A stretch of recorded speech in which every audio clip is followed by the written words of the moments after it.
My dear students, now we will see about standard procedure for naming restriction endonucleases. There is a proper procedure is there, a particular procedure is there in order to give the name of the endonuclease. First one, in the name of the endonuclease, the first letter refers to the genus name.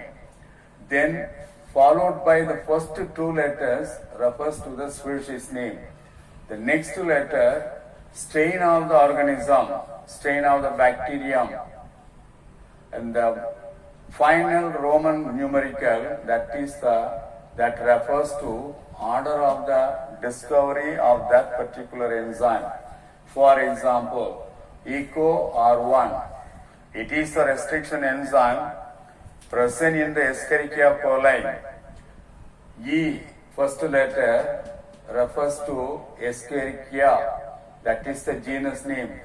Next two letters, Co, refers to coli, species name. Next letter, that refers to the strain of that bacterium, or refers to strain RY13. Lastly, the final Roman numerical 1 that represents the first endonuclease discovered. So this is a procedure followed in order to naming the endonuclease. In the nuclease, endonuclease, in each enzyme of the endonuclease, there are two different antibiotic resistant genes and recognition site, and that sequence is referred as restriction site. This is the restriction site. Each enzyme is having two different antibiotic resistant genes and recognition site, and that sequence is referred as restriction site. Always the restriction site is palindromic. What is palindromic? Palindromic means that the sequences in the strand can be read the same in either of the direction. That is palindromic.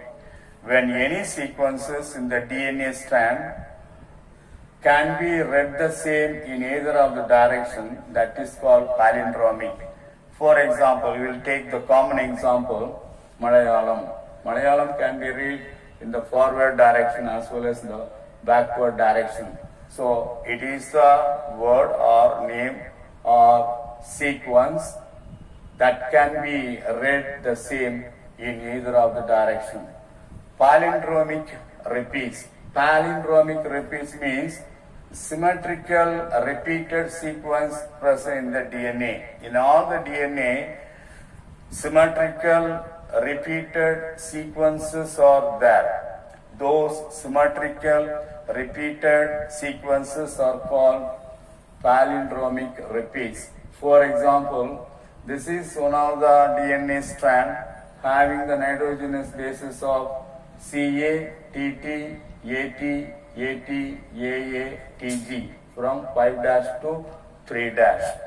In the another segment 3' to 5', GT, AA, TA, TA, TT, AC. So this also can be read in the forward direction as well as backward direction. So that is the palindromic repeats. Then the action of the endonuclease we have to see how the endonuclease will act on the DNA strand. Based on the action of the endonuclease, the function of the endonuclease, restriction endonuclease, is to cut the DNA strand into two different DNA segments. That is the main function of the restriction endonuclease. There are two cuts made by the restriction endonuclease. First type is symmetrical cut. Second one is asymmetrical cut. In the first symmetrical cut, enzyme, the restriction endonuclease will cut the DNA strand exactly at the center. So that will separate the two strands equally without any unpaired nitrogenous base at the end. That is called blend end. For example, the strand, DNA strand CCC GGG in the first strand, CCC GGG given. Here exactly at the center a cut is made by SMA1 enzyme, restriction enzyme. That means Serratin Marcosins restriction enzyme. This Serratin Marcosin restriction enzyme cut the strand equally into two because the cut is made at the center. In the second strand also, from 3' to 5' GGG CCC. Here also exactly at the center a cut is made so that two equal DNA segments will be produced. This is the equal DNA segments CCC GGG. This is another segment GGG CCC. In these segments the end is blend without any protruding end. So such a end is called blend end.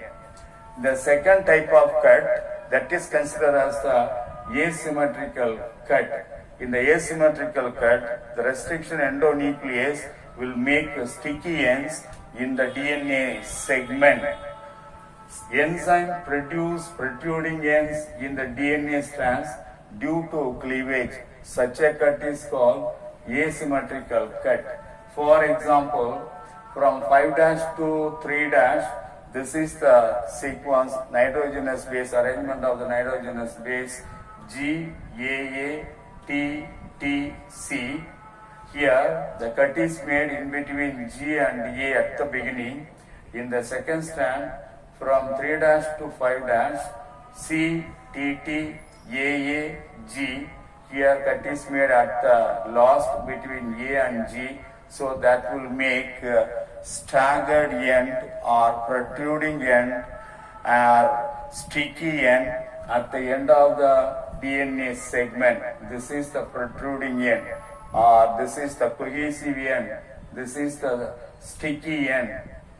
When sticky end is formed, sticky end means any one of the nitrogenous base is overhanging at one end of the DNA segment, and that is called sticky end or protruding end or cohesive end.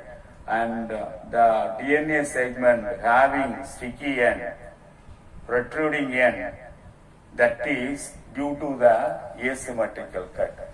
That is the action of endonuclease restriction endonuclease. The restriction endonuclease will function on the DNA strand in two ways. First one, this will make symmetrical cut. The second case, asymmetrical cut. So that is about naming of the restriction endonuclease, method to naming of the restriction endonuclease, how to give the name to the endonuclease, restriction endonuclease, and the function, the action of restriction endonuclease on the DNA strand. That is.